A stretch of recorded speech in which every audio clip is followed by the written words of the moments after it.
Addison, you had a question about your own identity as perhaps an HSP, yeah? Yes. Hey, what can we do for you tonight? I was just kind of wondering, what's the difference between like an introvert and a highly sensitive person? Because it sounds like there may be some overlap. Yeah, that's a great question. And so that's been a myth that HSPs are just introverts. They've actually found out through a lot of research that there's extroverts too, lots of them. So, we just need more space and time away. We can definitely do those social things. We just have to recharge and take time for ourselves after. But yeah, introversion, that's kind of what we lean towards, especially if we don't really have that desire to be social. It really coincides. It's not the same. It's been a label that's been given, but that doesn't necessarily describe everything that we are. Right. So then that's all great and everything. Thank you for taking my call, by the way. So then what would an extroverted, highly sensitive person look like? So I heard you saying that they can still go out and do things, but they have to recharge. So, what other kind of characteristics are there, if you don't mind?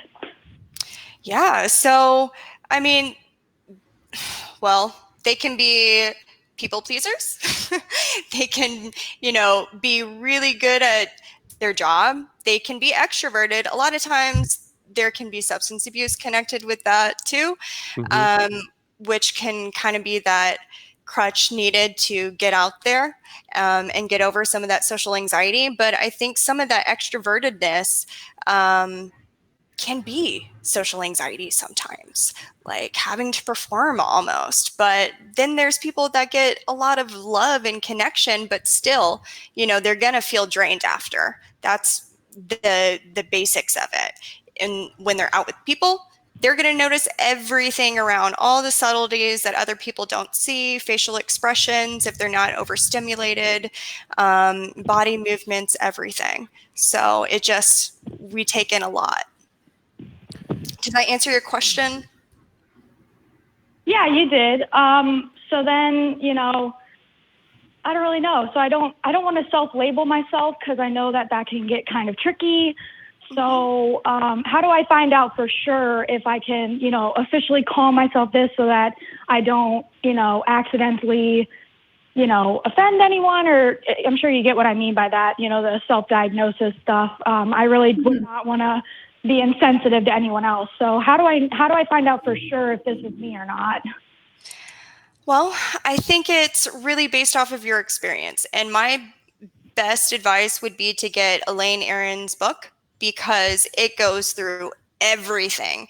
And if it speaks to you, you're definitely a highly sensitive person. And there's tests all throughout, there's questionnaires, there's exercises and tools to use. So, you might identify with a lot of that. And I think it's okay to call yourself a highly sensitive person if you feel like you are one. Right. I just, I want to be respectful to everyone and make sure that I'm not labeling myself as something that I may not be, until I find out for sure. Sure. Yeah, And, as old as these ideas are, in many ways, we're still like learning to grapple with them, at least in a scientific way. And so there's a little bit of squishiness to it. We are kind of looking at something that is self-identified and self-labeled. And so, we're all looking to understand. And I definitely hear your question and wanting to be respectful of people who are, in a minority position and all of those kinds of things. But I don't know that there is a magic blood test or anything else that can confirm a membership in this community or this identity. But if you're having those experiences, it's probably worth taking one of these assessments. It's probably worth talking to a therapist about. Okay, that sounds great. All right. Thank you guys so much for taking my call. I really appreciate it. You're so welcome. Absolutely. Thanks so much. Addison. Take care.